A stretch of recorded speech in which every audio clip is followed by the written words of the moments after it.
Welcome to the screencast, Structuring and Writing a Thesis. This is part 1 of 3, Getting Started. This is a graduate writing workshop from the University of Saskatchewan, and my name is Heather McQuinney. I'm Graduate Writing Help Specialist with Student Learning Services. First, let's review the learning outcomes for part 1 of this presentation. By the end of it, you should be able to understand the requirements for the form and style of a thesis or dissertation at the University of Saskatchewan, use strategies for minimizing anxiety, getting started, and then keeping going, and write a well-organized thesis that is written in academic style. And here's what we're going to do in this screencast in part 1. We'll first differentiate between an IMRD and a manuscript-style thesis. IMRD stands for Introduction, Methods, Results, and Discussion. That's a format for a thesis. Then we'll discuss the form, style, and tone of a thesis. We'll move on to looking at strategies for reducing anxiety, getting started, and keeping going. After that, we'll look at the audience or your committee members. Then we'll present some ideas for how to organize your thesis. And we'll finish up by presenting some tips from U of S supervisors. The thesis at the University of Saskatchewan. Well, the words thesis and dissertation have different meanings and different interpretations depending on where you are. And so I don't have to repeat the term thesis and dissertation all the time. For this presentation, I've used the word thesis to mean the master's thesis and the PhD thesis or dissertation. And thesis requirements differ among U of S colleges and departments, but there are some common elements, and the College of Graduate and Postdoctoral Studies has guidelines for these common elements, and I've included their link here. And there are different types of theses. And we just mentioned the IMRD format, the Introduction, Methods, Results, and Discussion Conclusion format, which is the most common type of thesis. And there's another type that's becoming increasingly common called the manuscript-style thesis. This type consists of a series of manuscripts suitable for publication, but united around a common theme. And then there are also other types of theses, and these may have a more personal or creative narrative structure. Let's look for a moment at the typical IMRD thesis. There are some variations in this type of thesis. In variation 1, we have an abstract, table of contents, introduction, literature review, methods, results, and discussion and or conclusion section, followed by appendices. Variation 2 is almost the same, except that the introduction and literature review are combined, and the results and discussion sections are also combined. And then in variation 3, just a little different. Again, we have a combined introduction and literature review section. And we have a separate method section, a separate results section, and a combined conclusion and recommendation section. And this type of format, variation 3, is commonly seen in the engineering disciplines. Now, what about the manuscript-style thesis? Let's go through a typical manuscript-style thesis. Starts with the abstract, which places the thesis in context, in the overall context, and describes the overall overarching goals and hypotheses, the main findings, and the significance. So an abstract for a manuscript-style thesis is very similar to an abstract for a typical IMRD thesis. Same with the table of contents. The IMRD and manuscript-style theses are very much the same. So the headings should correspond to those in the manuscript, tables and figures should be listed, and a list of abbreviations or the nomenclature for the thesis is optional depending on what you're doing. Then the manuscript style thesis is followed by an introduction, as is the IMRD thesis. These are very similar. They introduce the background, the context, they review the literature, identify a research gap, overarching goals, and in a manuscript style thesis, they may also give an overview of the individual chapters to come.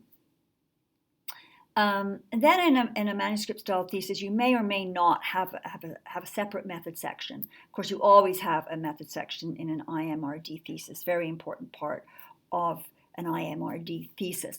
But in a manuscript style thesis, this is optional as a separate section. Then the individual manuscripts form the bulk of the thesis, and there are often transitional sections between the manuscripts. So what are the manuscripts? Well, they are typical manuscripts for research papers. They have introductions, method sections, results, discussion sections, and references, and they may also include an abstract. And then in a manuscript style thesis, these are followed by a concluding chapter that discusses the overall findings in relation to the literature and links these overall findings to overarching goals and hypotheses and discusses future work. And then there will be appendices and supporting documents, both in a manuscript style thesis and in an IMRD thesis. So these may be, depending on what you've done in your thesis, it may be questionnaires, interview transcripts, consent forms, test materials, raw data, ethics approval forms, uncertainty analysis, etc. So the form and style of a thesis at the U of S. Actually, the form and style differ among disciplines and colleges. It's important then that you find out what the requirements are for your department, for your college. And departments are expected to give student style guides to follow, so it may be, say, the APA style guide or another type of guide. And no matter what the style you're following, it's very important to be consistent with your style, consistent with your form. And the College of Graduate and Postdoctoral Studies also requires final manuscripts to be grammatically correct and written in formal academic style. So what do we mean by formal academic style? Even though there are differences, what can we say about the typical style and tone of a thesis? Well, a thesis is analytical and critical. And in being analytical and critical, it uses reasoning and logic to argue for a particular position. But it isn't polemic. It's non-confrontational in tone. And as it puts forward the argument, puts forward a position, it uses documented evidence to back up, to support the position. And of course, this evidence may come from your own research, or it may come from the literature. An academic style and tone is usually cautious. And it uses words then that tend to reduce the strength of the claim. So words like may or possibly or seems or could. And why does it use these kinds of words? Why does academic writing tend to reduce the strength of claim? Because we don't want to be too certain, too sure of what we're saying, because there are always alternate perspectives.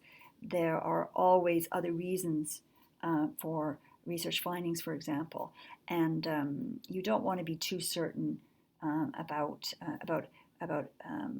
what you're proposing, what you're arguing.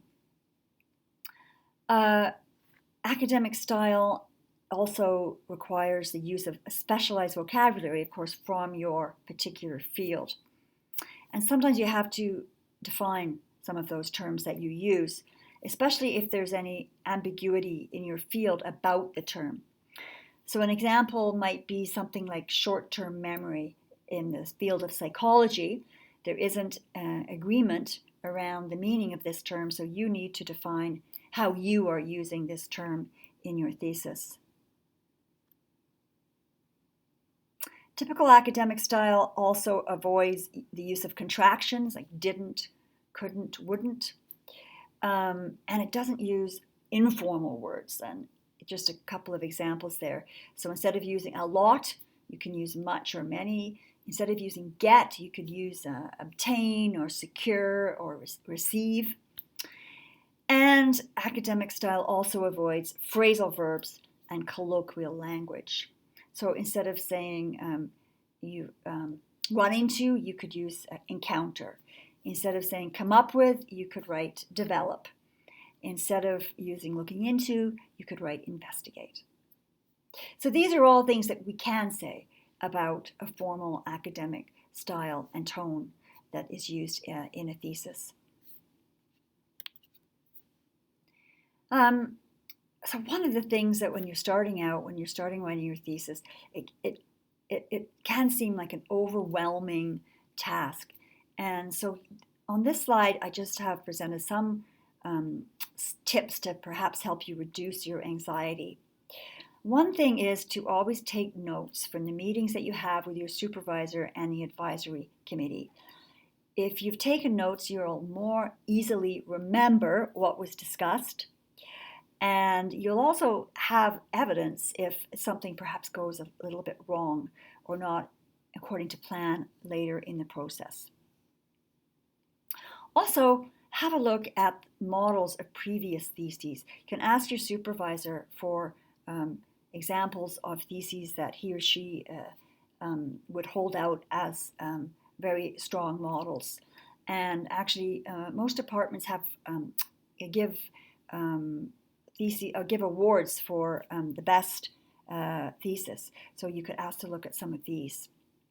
Also, use your proposal. You've written it. Refer to it. Use it as a map to guide the writing of your thesis. Also, try to attend thesis defenses if you can. If your department allows you to sit in on thesis defenses to observe, this would be very helpful for you. Planning is also crucial, so make sure you prepare a detailed work plan. Of course, this will change as you write, as you work on your thesis, but it's a good idea to work have a plan at the beginning. It can always be changed and updated as you go. And one piece of advice is to draft your thesis at the same time each day. So in other words, perhaps you're going to get up early and you're going to work from 8 a.m. and 12 noon or 8 a.m. to 11 every day on writing your thesis. And that's your set time. If you have a set time, you're much more likely to meet your goals. And also start with the easiest part. Start with the part that you'll find easiest, and that way at least you'll probably make some headway. You'll have something written, and then you can more easily go on to other sections. Last piece of advice for reducing the anxiety: don't leave all the writing until the end, until you've analyzed your data. Write as you go. Make notes as you go, and it'll be much easier at the end then to write your thesis, because you'll already have quite a bit written down. So also just a bit more about getting started, and also once you're started, keeping going. Here's some advice from a very good book, Dissertations and Theses from Start to Finish by Cohn and Foster. They recommend setting small, realistic goals because you're more likely to meet them, and you're less likely to get discouraged if you meet your goals. So one of the things they suggest as well is setting product goals rather than process goals. So an example is, I will produce a page a day, not I'll write for 2 hours per day, because then at least you'll have something at the end of the day. Otherwise, you could write for 2 hours per day and then not have produced anything worthwhile. They also recommend a reward system. So what do I mean by reward system? Well, for example, maybe you like to have coffee in mid-morning, and don't just automatically go down and get that coffee at 10:30 every morning, but don't get the coffee until you have something written down, and then use the coffee to reward yourself. Also, as you plan, use concept diagrams, idea trees, and outlines as you plan each chapter. These visual representations can be very, very, very helpful. You can even do them on big paper and pin them on the wall to see where you're going. Another idea is that just write anything, because it's a lot easier to go back and revise and polish than it is to write from scratch. And you might think about writing an audience. Maybe you might think about writing your thesis at the beginning, in the first draft. Write to a friend, a knowledgeable friend, maybe somebody else who's writing his or her thesis. And maybe if you do that, yes, maybe you'll have a slightly informal style, but you can go back and you can easily go back and edit that later. Another idea is to create a style sheet at the beginning that reminds you of the style and formatting features you're using. What spelling, for example, are you using? How are you using hyphens? How are you using headings? These are all things that if you write them down, you'll remember. Another thing is, how are you using and? Are you using how are you using not and? How are you using the serial comma when you have a list with and in it? Are you going to put the comma before and or not? So these are all things I say that you could probably write down at least 10 things, maybe 15, 20 that you're going to do. And then you've got it written down. You can refer to it. You don't have to say to yourself, oh, how did I spell that word? How did I use a hyphen? Did I not? And then plan to spend much of your time revising and polishing. Don't try to have a really good draft first time around. Make sure that you give yourself time to do that really important editing and revising. So your audience, of course, you're writing your thesis for your committee. And so you have to really, really think about your audience. And you have to, obviously you have to impress them. And so here's some tips for you. So don't send your committee a draft that you would consider a first draft. Send them something that's more polished. So give them a good first impression of you. Of course, you can send your supervisor first, second drafts, but by the time it goes to the committee, it should be at a fairly good level. Then follow your committee members' suggestions. This is really important. One way to make sure you do this is, of course, to take good notes, as I said earlier. If you don't want to follow a suggestion, then make sure you talk to your supervisor about this. And you should indicate in your revisions where you've incorporated the committee member suggestions, so they don't have to go searching for them. It's a good idea also to give your committee regular progress reports, not just what is required by the grad studies, but so they could.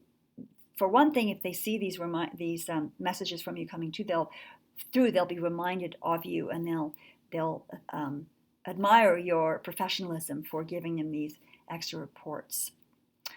Another good idea is to find out the likely identity of the external examiner and then read his or her work in advance so that you have an idea of where that person is coming from. So as you work with your supervisor and the committee, it's a balancing act.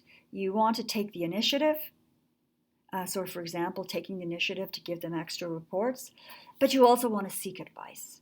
And so it's really important that you run things through your supervisor, and you make sure that you have this balance. I'm going to move on now and talk a little about organization of a thesis, just some general points. I would use numbered headings because it can really help you distinguish the level of heading, and they can help your readers do that too. So this is an example of a section of a thesis, a kinesiology thesis, and numbered headings. So you can see here is chapter 1, a combined introduction and review of the literature, introduction, and then so we have the main heading 1.1, 1.2, and then we have the subheadings in here 1.1, 1.2.1, and so on. And here we have a subheading under 1.2.2. We have a subheading, and here we have another one under 1.2.5.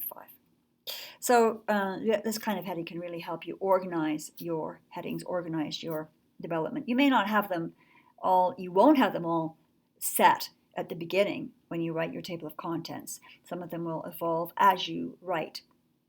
But this kind of heading, this heading structure can help you, because if you're just relying on formatting like bold or lowercase, uppercase to determine your heading, you can lose track. The numbers can help you keep track.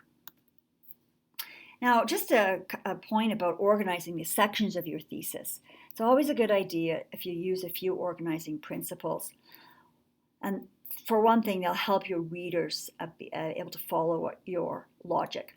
So the one idea is to include an introduction, sort of a roadmap at the beginning of each chapter.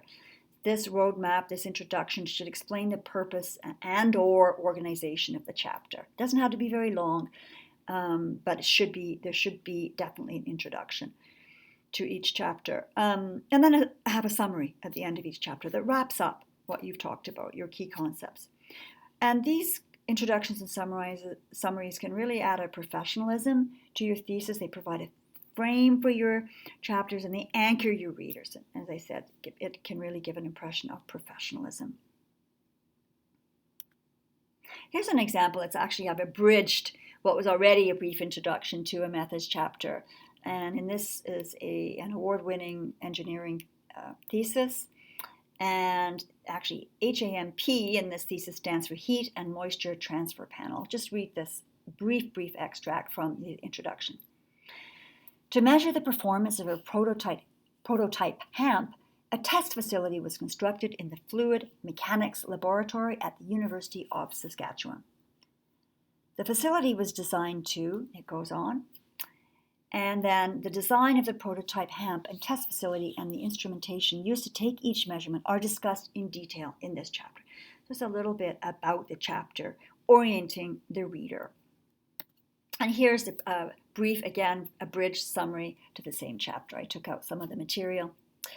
This chapter described the design of a prototype ceiling panel, which can simultaneously transfer heat and moisture. The test facility designed to measure the performance of the prototype HAMP was also discussed. The instrumentation used to take each measurement and the bias and precision uncertainty in each instrument were presented. And it went on from there. Just a few more lines. So you can see it kind of wraps up the chapter. I'd just like to finish part one of this presentation with some advice from some U of S supervisors that I talked to. Almost all of them said to be wary of plagiarism. Inadvertent plagiarism can happen when you're writing such a long document. And I highly recommend using a plagiarism checker. There's one called Grammarly. It's very good, and it picks up most plagiarism and it makes it easy for you to check. It makes it easy for you to then deal with the problem. Write your thesis in plain language. That will make life much easier for your committee. So try to use, don't have really long sentences, don't have excess words. Actually, there is in this series, there is a screencast on plain language. So I encourage you to look at it. Be consistent with your organization, your style, and your presentation. It's extremely important for your readers. And as you are working, keep on top of the literature. It'll make things much easier at the end. As you write your thesis or in the thesis, make a case for your research and its contribution to the field, why it's important. And finally, inform your supervisor of all communication with committee members and maintain a good relationship with your supervisor. In the next part of this screencast, we're going to talk about the methods section. I'm sorry, no, we're not. We're going to talk about the abstract and the introduction. And then in the third section, in the third part, we'll talk about the method section, results, and discussion section. Thank you.